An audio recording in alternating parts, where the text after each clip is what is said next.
Chers amis, nous vous offrons cet été une nouvelle vidéo sur un sujet particulier, la condition d'initié au XXIe siècle.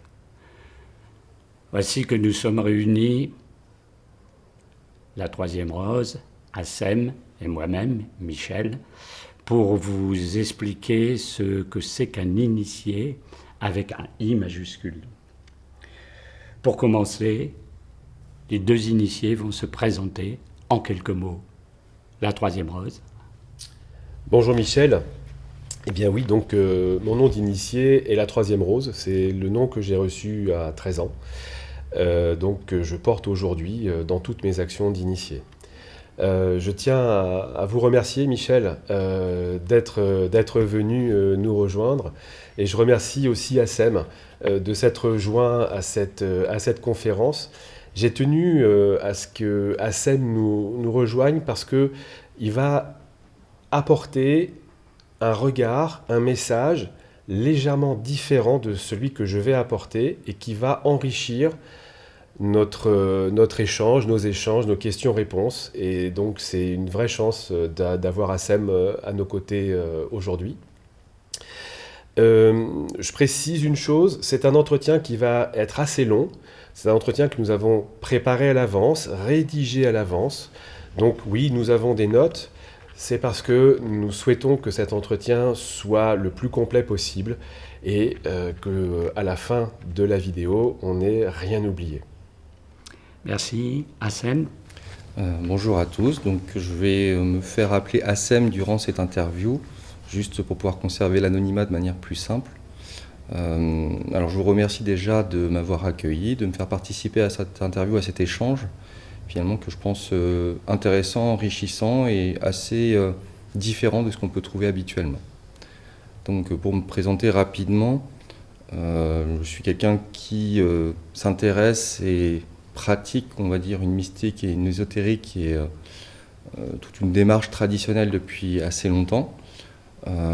J'ai une ouverture sur beaucoup de traditions dans différents pays, différents systèmes, et j'ai à cœur d'apprendre, de comprendre les différents mécanismes de pensée, les différents mécanismes de traditions mystiques et spirituelles, comment elles sont apprises, transmises, appliquées et vérifiées.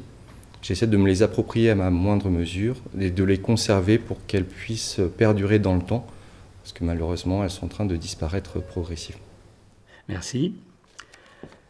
Donc, première question, vous vous définissez donc comme initié avec un I majuscule. Quel sens ce terme a-t-il pour vous, Assem? Alors, selon moi, un initié est une personne qui a suffisamment de connaissances et d'expérience sur lui, qui il est, sa relation au monde et le monde, pour débuter le chemin d'une tradition, d'un chemin balisé initiatique. Un initié, selon moi, est plutôt un débutant. C'est celui qui commence réellement le chemin, car il sait où il est, d'où il part et vers où il se dirige. Dit comme ça, on a l'impression qu'un initié est juste un débutant, mais en fait, tout le travail, la démarche personnelle qui est nécessaire pour arriver à cette connaissance de soi-même, de son rapport au monde et de la direction dans laquelle on doit se diriger, est beaucoup plus longue et complexe qu'il n'y paraît. C'est simple dans la description, beaucoup plus difficile et complexe à mettre en pratique, et peu ont l'honnêteté, la franchise, même envers eux-mêmes, de se reconnaître tels qu'ils sont et de s'accepter tels qu'ils sont. Or, sans cela, on ne peut pas vraiment débuter un chemin et donc on ne peut pas vraiment se considérer comme initié. La Troisième Rose. Je partage entièrement ce que vient de dire Assem. J'y ajouterai quelques notions qui me sont personnelles. Un initié avec un grand I est passé par de nombreuses épreuves. C'est ce qu'a dit Assem.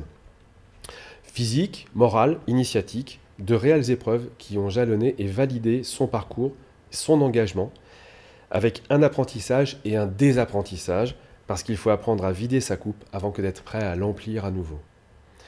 Ce faisant, l'initié est une savante alchimie mêlant harmonieusement les vertus qu'il caractérise. Tous les initiés ne sont pas faits au moule. Assem est très différent de moi et voilà, on a chacun nos caractéristiques humaines. Cependant, pour moi, il doit avoir la légèreté d'une plume et la détermination implacable d'un sabre de samouraï. Il saura s'émouvoir d'un parfum de rose et affronter sans plier les actes les plus abjects que que l'humanité est capable de produire.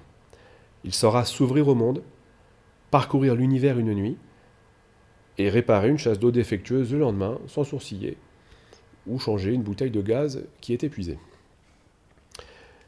Vivre en pleine conscience de la nature humaine. Aimer. Trouver l'amour au-delà de ses limites. Être tourné vers l'autre.